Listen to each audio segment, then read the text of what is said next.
Hey everyone, Harry here to talk about Donald Trump's big motion for immunity to throw out the entire New York case now. So this isn't about a new trial as he'd asked before. This is the big one that the DA agreed to let him do first.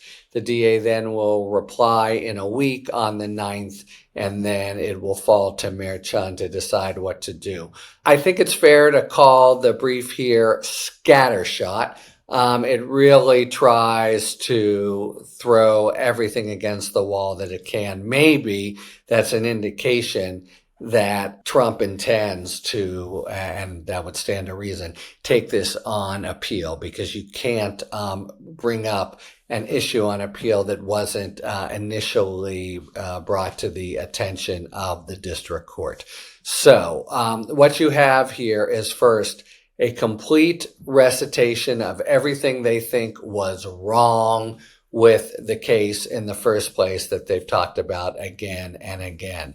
And to ground it and illustrate it, they put in the second paragraph, guess what? I think you probably can. 3 guesses, and the first 2 don't count. The Hunter Biden pardon. And that is taken as a apparent concession of the deep politicization of the DOJ. So that's the same thing, they say, that DA Bragg did here. And, it doesn't really even try to ground it in any kind of legal right, because that it's not, after all, going after clemency, but just says Biden asserted that Hunter was selectively and unfairly prosecuted, and raw politics led to a miscarriage of justice. Well, that, they say, first, extraordinary condemnation of President Biden's own DOJ. You've been hearing this some, and it's just, really bogus. It's not his own DOJ that handled it. It was a cleaved off silo under a special counsel holdover Trump appointee who was really whipsawed repeatedly by the Republican Congress. So it's by no means an admission of the politicization of the DOJ. But in any event, the basic notion, I think, is just to sort of dirty it up and make a kind of colorful splash early in the brief that I think they assume the press will pick up. But that is a pretty good example of what's going on in the brief. There's about, I'd say, a solid 2/3 of it in both the facts and the argument that are all the things they think went wrong, and that they, have already claimed. Like, they claimed Stormy Daniels lied, and they admitted it. I was in court for Stormy Daniels' testimony. That's it's not an overstatement. It's just a false statement. Nobody, they've asserted it, but nobody has said it. Ditto with Michael Cohen. And then not just a trial, also before the trial, remember the episode involving Mark Pomerantz, who wrote a book after he was basically discharged from the case that he had wanted to bring. That is thrown in here as a supposed improper leak, not, violation of due process, not even. And then there are 2 basic, all of that is meant to be housed in a New York kind of catch-all provision that essentially says, for whatever's left, you can try to challenge a verdict. And it's understood that encompasses the due process clause. So it's just a way of, trying to basically castigate the DA prosecution for the same things that they've been saying from the start. Okay, so that's really at least half the brief. Now what happens after? We have the immunity opinion that's come now, and that's really what was expected that this would be about. And they tack on causes of action supposedly under the Presidential Transition Act and the Supremacy Clause. I can explain those latter 2 in pretty quick order.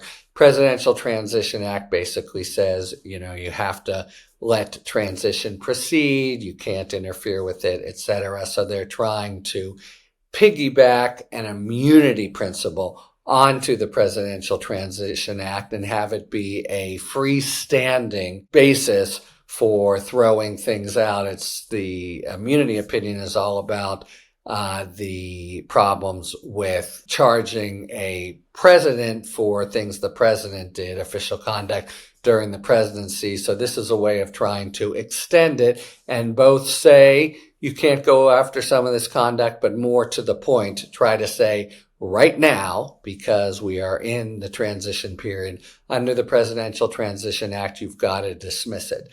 And that really is essentially the same argument as with immunity, which I'll get to in a moment. And then the Supremacy Clause is also an interesting gambit. What we have in the immunity opinion, recall that there's this infamous opinion of the Office of Legal Counsel saying you can't prosecute a sitting president, and they're going to rely on that theory. Of course, the OLC writes opinions for the executive branch of the federal government, but they want to say that the same principle has to apply as against the states. Well, why? It's just not clear. It's the same as if the Supreme Court of Mexico or whatever had said something. But the argument is that the principle is the same, and to not adhere to it in the case of a state prosecution would violate the Supremacy Clause. If you follow that, there's a non sequitur.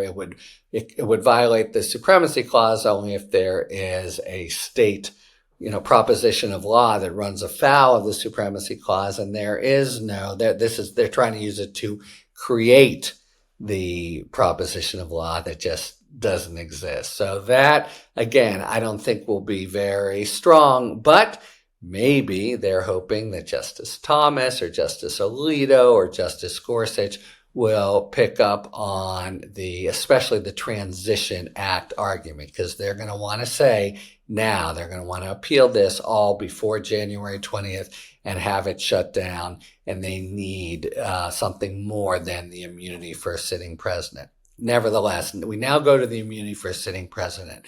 And there's basically two parts to it, and this case is going to probably tease those two out and decide what is really controlling. There is, on the one hand, a kind of convenience principle that says just for the president to show up and defend herself or himself in a criminal case is too big a impediment, is too onerous a responsibility given all the other presidential duties, and for that reason, it's no good.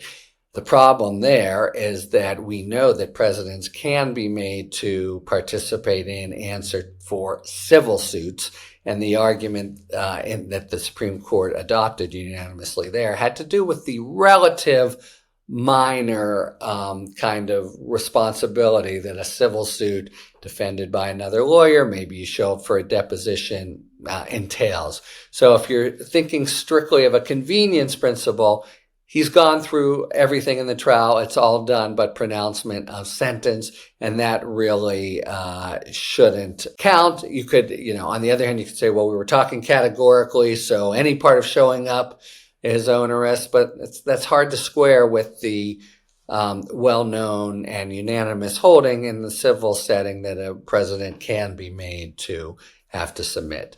Then there's another sort of more dignitary part of the immunity opinion, or a principle you can try to squeeze out of it. And this, I think, is where the game is going to be in the Supreme Court. There, the problem is not the 3 hours or 13 hours of showing up. There, the problem is the dignitary injury to the presidency. It's sort of an insult. And how's he going to be able to deal with New York when they've got him under a criminal sentence? And it kind of clips his wings to have New York have any sort of authority over him at all. And that's the real problem that immunity is designed to preempt. And it's for that reason, properly understood, that the immunity principle says you got to just get rid of this right away. Now, Trump is making even a more aggressive claim, saying you've got to get rid of it right away, dismiss it with prejudice. The OLC opinion that he's trying to apply, and it doesn't even apply cleanly, makes clear that you can hold a criminal case in abeyance.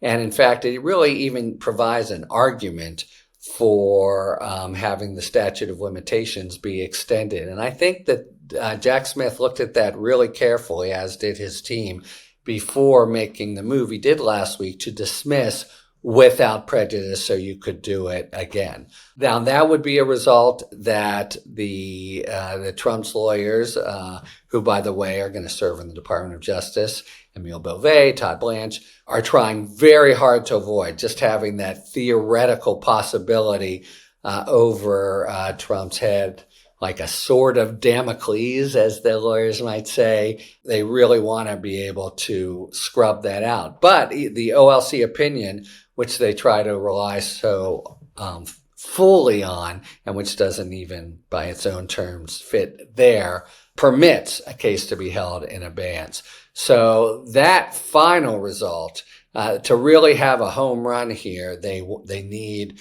to have the courts, and again, I think it's clear they're going to go up to the Appellate Division and the New York Court of Appeals, which is the highest court, and then the U.S. Supreme Court to try to apply it, to discern. They got to do two things, or what they're trying to do two things. One, say there's immunity that applies as a principle even to a president-elect, not a sitting president, and that's got to do with the massaging or maybe torching, you could say, of the Presidential Transition Act. And two, you can't just freeze things for 4 years, even though the OLC opinion says exactly that you can do it, because that itself would be too much of a prejudice to a sitting president. And basically, there's a lot of rhetoric here that says you just can't do that because it's ridiculous and unfair. So a lot in there, and we got a week for Bragg to respond. Merchan, maybe he goes for some of it. I think in general he denies the motion to dismiss, but that's just the beginning, and there'll be another mini race because will this all be decided by January 20th? And if it isn't, does Trump win anyway? Because now he would graduate into the position of a sitting president and have everything that the DOJ and OLC, for that matter, identified as the very wide-ranging protection and prerogative of a sitting president under their view of the separation of powers of the Constitution. So we got a timing issue and several legal issues to be falling over the next few weeks. And the next big thing that happens a week from today is DA Bragg files his response. Talk to you later. Thanks for tuning in. If you enjoyed this video and other Talking Feds content, please take a second to like and subscribe. Talk to you later.